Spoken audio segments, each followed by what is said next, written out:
रास्ता मझिरे खाद्य मागुछि जंगली भालू। वर्तमान जंगल क्षय हेबा कारणरू आमर वन्य प्राणी माने लोप पाइबाकू बसिलेनी। जहा किछि रहिचंती जंगल रे खाद्य न पाई डहळ बिकळ होई ग्राम और सहर मुहां हेउछंती।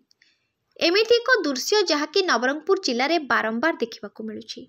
जंगली भालू रास्ता रे बुलुथिबा खबर बारंबार आपण शुणुथिबे अबा केउ रास्ता रे मध्य बुलुथिबा देखुथिबे। आज जंगली भालू नवरंगपुर जिलार कोसकुमुड़ा थिबा आदर्श विद्यालय निकटस्थ मुख्य रास्ता रे बुलुथिला। समस्ते भालू को पाखरे पाई मोबाइल रे वीडियो उत्तोलन करुथिबा देखिबाकू भी मिलिथिला। किछि समय पे रास्ता रे लोकंक भीड़ जमीबाकू लागिला। भालू किंतु जंगल को जिबा बदल रे लोकंकू चाहि रहिथिला। किए जदि खाद्य देले हुए तो से मन भरी खाई थांता, किंतु किए बा ता पाखकू जीव।